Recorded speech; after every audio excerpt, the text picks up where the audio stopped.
Hello folks, welcome to the canal Channel Jose. Today we're going to show you how to replace your brake pads on a Toyota Camry. This applies from a 2007 to 2020, that many years. So the brake pads fit from the 2007 all the way to 2020. I checked for the 2021. I couldn't find much information about it, but the brake pads for this car, this is a 2010, but from 2007 to 2020 they use the same brake pads, so that applies for all those years. Today we're going to replace the normal brake pads, not the parking brakes. So that's going to be a different video because this car has two systems in one.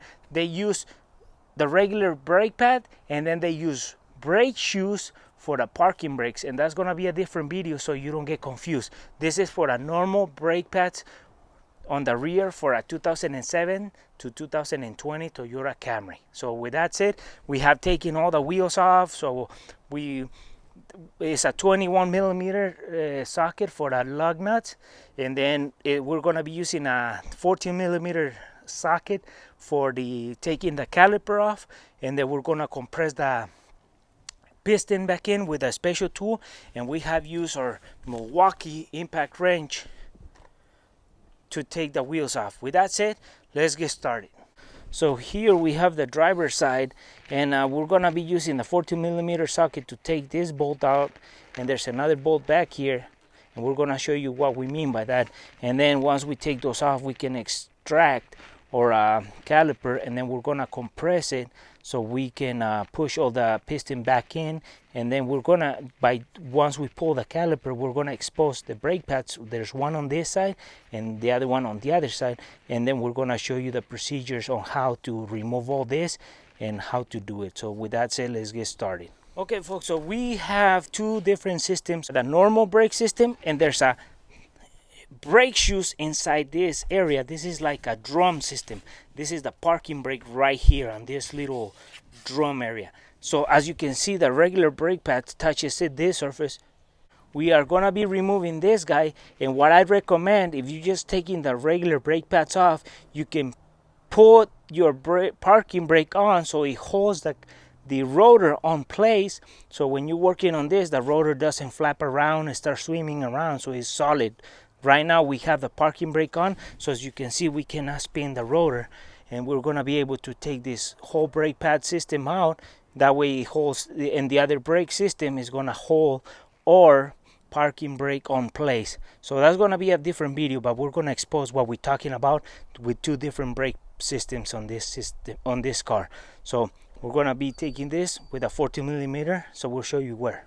And when we are talking about those two bolts, there's one right there and there's this one right here.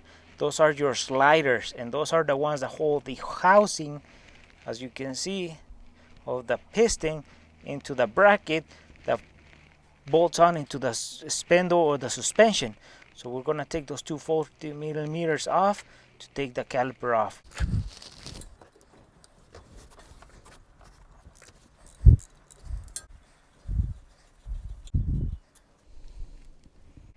And these two bolts are the same length, so they're not different. So don't worry about if one goes on top or the bottom. Okay folks, so now that we have taken our top bolt and our bottom bolt on our caliper, they were 40 millimeter, we can extract our caliper, pull it out, and now we have to compress that piston back in to get the new brake pads so it fits over them, because they're going to be thicker, so that's not going to fit. So we got to push the piston back in, and also we got to check our sliders, these guys here, to see if they're greased up.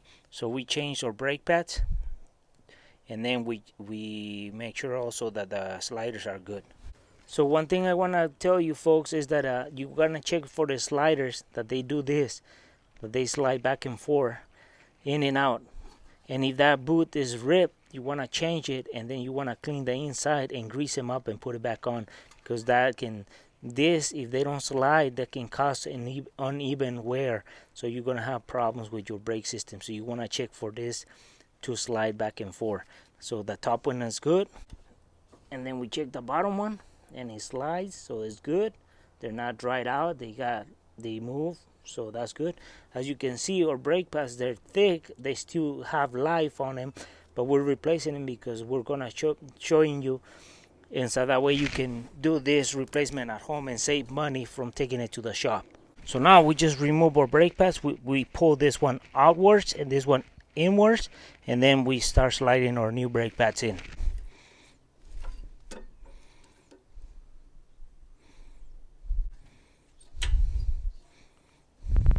So as you can see, folks, the difference between the new pads and the old pads is not much, but you can see that these are worn down a little bit.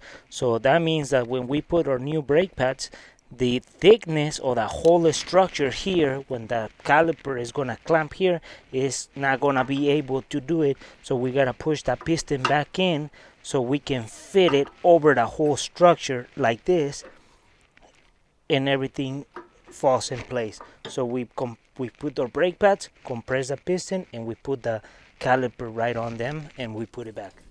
Okay, folks, so now what we do is we put the outer brake pad, so we just put it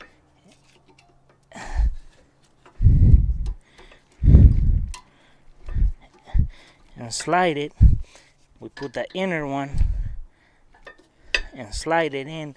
So now we got them both in, and the caliper is not gonna fit over them because this is thicker now than the space that we had earlier, because these brake pads are brand new. So we gotta push the piston inwards with a special tool so we can get the space more open here, so it goes over the brake pads, so everything falls right in place.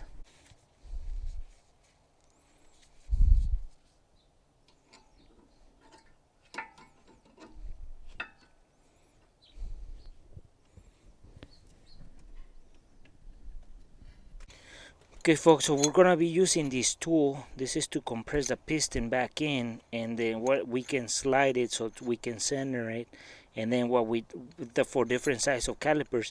And what we are doing is that once you start threading it, this piece is gonna touch the piston, and this piece is gonna be in the structure, and this is gonna actually stay in place, as you can see. So it doesn't spin, actually the piston, and it rips the boot and all the O-rings in there. So this is why we gotta use a special tool when you're twisting it, so you don't end up twisting the piston. And we're gonna show you what we mean by that. We're gonna use this. Okay, folks, so we have the caliper and we gotta push the piston back in, so we're using this tool. So as you can see, we're gonna fit it right in there and then start threading the bolt in. So the plate has to touch the structure of the caliper, and the bolt, it has to be pushed in or threaded in so it touches the piston, and then it starts pushing the piston back into the housing, and all the oil is gonna go back to the master cylinder. So we set it, we're almost there, we're about there. So now, as you can see, this plate is touching the structure of the caliper, and what it's gonna do is that the bolt is gonna keep going in, because there's no way this plate is gonna be pulled out. So it's gonna push the cylinder in as it's threading in. So this piston has to be pushed in, and the oil is gonna go back to the master cylinder. So we start spinning this, and you'll see that the piston goes in. Don't use an impact, just use a regular adjustable wrench or a ratchet, because if you use an impact, it's bad for this.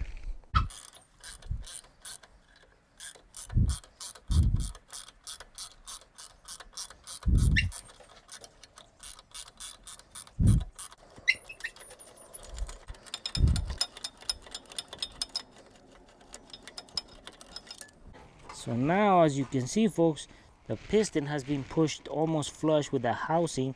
So now we have enough space for the new brake pads and the rotor to fit in here, because they're gonna take more space. So once we press the brake pad, this piston is gonna come out and set itself behind the brake pad, and it's gonna adjust to wherever it needs to be, and then it's gonna stay there. And then this is like a little cup, as you can see in there. It's hollow, and that's where the, see, so that's where we pushed in, so it will push all the oil back into the master cylinder. And now this is gonna stay next to the brake pad once we push the brake pedal again. So let's put it back into the brake pads and show you.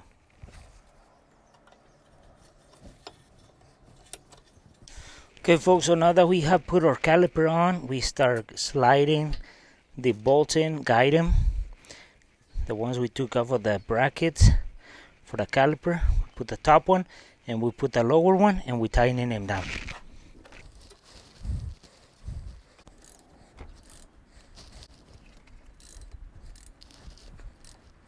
For the passenger side, we're going to be doing the same thing. Take the two 14mm bolts that hold the caliper into the bracket, take the caliper off, take the brake pads off, and then we're going to expose also the other brake systems, the parking brake systems, just to give you an idea what we're talking about, two systems on this car. But this video is for the main brakes, not for the parking brakes, but we're going to expose you that what we're talking about, that system. There's two systems here. So let's get started.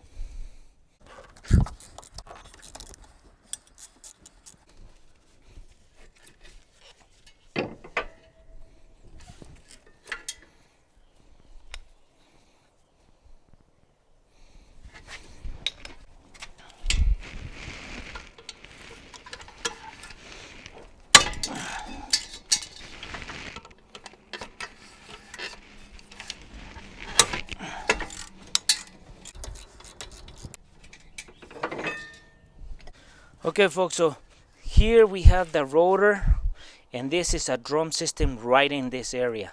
So we had to remove the bracket that holds the caliper against the suspension of the car. So we remove the bracket to remove the disc brake. But there's one thing about this: make sure that when you're trying to remove this rotor or this brake from your brake system, that your parking brake is not on. Otherwise, the brakes inside here are gonna create pressure that you're never gonna be able to pull it away from the from the studs. So sometimes you don't have the parking brake, but you have to tap it around to get it to break off from this area. So once you do that, you don't have no parking brake on, you slide it out. This is where the brake pads or the brake shoes inside touches. As you can see, it's shiny. Sometimes when you try to drive off, this rotor will spin, and that's when it causes these to wear out. So these are not the regular brake pads. These are just the parking brakes. So there's one on this side and one on this side. Imagine that the brake rotor is on, so we're gonna show you how they work.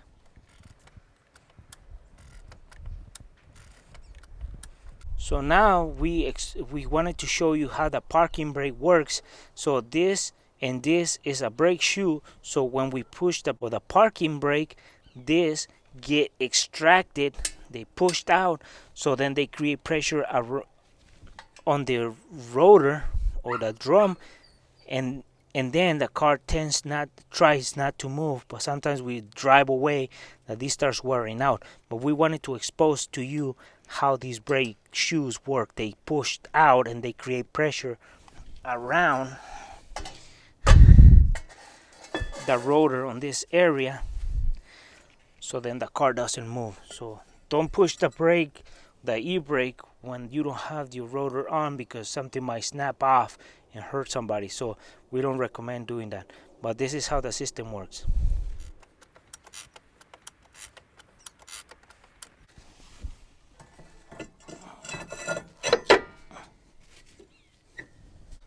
So the bracket for the caliper gets bolted into this here and this tab here. So the bolts go through the tab and they actually thread into the bracket.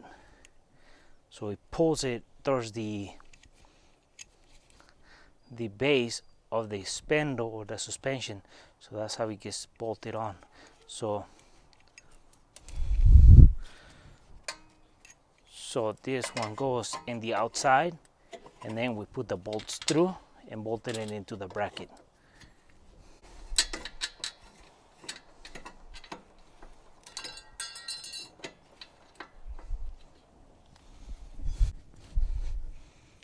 And remember, to take this bracket off, you gotta take this bracket off, and then To put this bracket on, you gotta put the rotor first in and then the bracket, because the bracket hugs the brake rotor and it won't let it out, or vice versa. It won't. This cannot be installed first without the rotor, because the rotor has to be in first. Now we have to compress the piston back in so it fits the gap that the new brake pads are gonna fill. It fits right through here.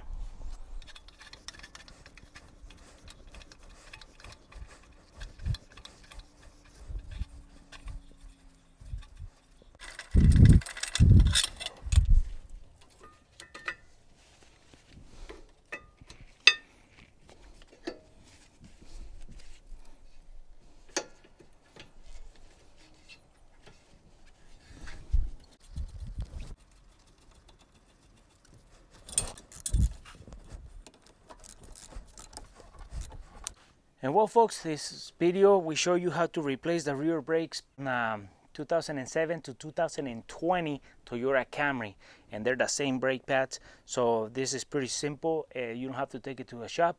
We explain the main brake pads and we explain the parking brakes, so that way you get an idea that there's two systems. So for this video was the main brake systems on the rear of a 2007-2020 Toyota Camry.